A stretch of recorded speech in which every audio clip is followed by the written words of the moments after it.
नमस्कार, मी डी.टी. आंबेगावे. आपण पाहत आहात सत्य पोलीस टाइम्स. मराठा समाजाने घेतले मोठे 10 निर्णय. मराठा समाजाला स्वतंत्र 10% आरक्षण. आंदोलनाचे प्रमुख मनोज जरांगे पाटील यांची एसआयटी चौकशीची घोषणा. विविध आरोप. आंदोलकावरील गुन्हे मागे घेण्याची थांबलेली प्रक्रिया. या सगळ्या पार्श्वभूमीवर बीड जिल्ह्यातील गेवराई तालुक्यातील सकल मराठा समाजाने गुरुवारी बैठक घेत एक मोठा निर्णय घेतला आहे. सगळे सोयरे अधिसूचनेची कायद्यात अंमलबजावणी होत नाही तोपर्यंत कोणत्याही राजकीय पक्षाच्या व्यासपीठावर व कुठल्याही सभेला जाणार नाही, असा ठराव सकल मराठा समाजाच्या बैठकीत घेण्यात आलाय. गेवराईत झालेल्या बैठकीला सभागृह समाज बांधवांच्या गर्दीने तुडुंब भरले होते. मराठा समाजाला कुणबी प्रमाणपत्र व आरक्षण द्यावे या मागणीसाठी ऑगस्ट अखेरीस मनोज जरांगे पाटील यांनी अंतरवली सराटी येथे उपोषणाने सुरुवात केली. सप्टेंबर महिन्यात आंदोलकावर पोलिसांच्या लाठी हल्ल्यानंतर राज्यभर आंदोलनाची धग पसरली. अंतरवलीत जरांगे पाटील यांची भव्य सभा झाली. त्यानंतर त्यांनी राज्यभर दौरेही केले. बीडच्या अंतिम इशारा सभेतून त्यांनी मुंबईला उपोषणासाठी जाण्याची घोषणा केली आणि त्यांनी मुंबईकडे कूच केल्यानंतर त्यालाही मोठा प्रतिसाद मिळाला. कोणत्याही राजकीय सभेला उपस्थित राहायचे नाही असा निर्णय बीड जिल्ह्यातील गेवराई येथील मराठा समाज बांधवांनी बैठकीत घेतलाय. या बैठकीत मराठा समाजाने एकूण 10 ठराव मंजूर केले आहेत. यामध्ये सरकारने जे 10% आरक्षण दिले हे मराठा समाजाला मान्य नसून यापुढे मराठा समाजातील कोणताही व्यक्ती राजकीय सभेला जाणार नाही किंवा राजकीय पुढाऱ्याच्या स्टेजवर जाणार नाही.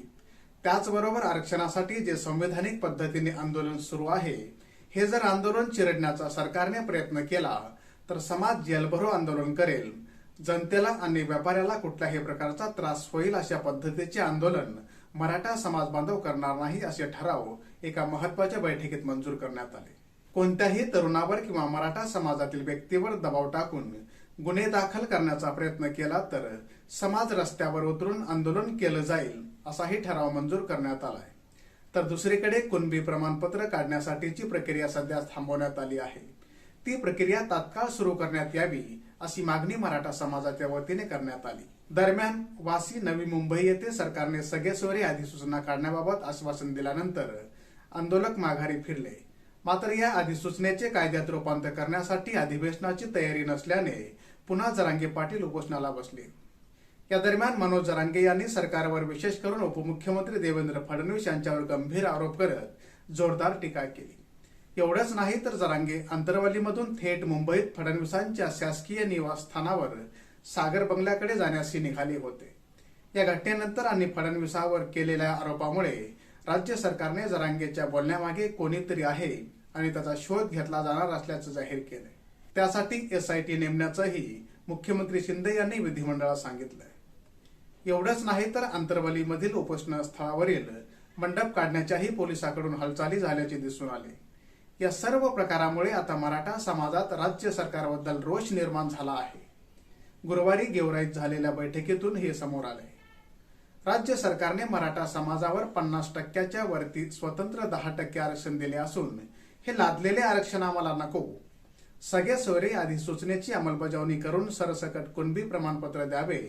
तसेच मराठा समाजाला ओबीसीतून जोपर्यंत आरक्षण देणार नाही तोपर्यंत कोणत्याही राजकीय पक्षाच्या स्टेजवर जाणार नाही असे विविध 10 ठराव यावेळी बैठकीत घेण्यात आले. याशिवाय आम्ही कोणत्याही पक्षाचे बांधील नसून मनोज जरांगे पाटील यांच्यासोबत आहोत. त्यामुळे यापुढे देखील त्यांच्या मार्गदर्शनाखाली मराठा आरक्षणाचा लढा लढला जाईल. यासह विविध ठराव गेवराईतील सकल मराठा समाजाच्या बैठकीत एकमताने मंजूर करण्यात आले. सामान्य जनतेचा बुलंद आवाज, सत्य पोलीस टाइम्स.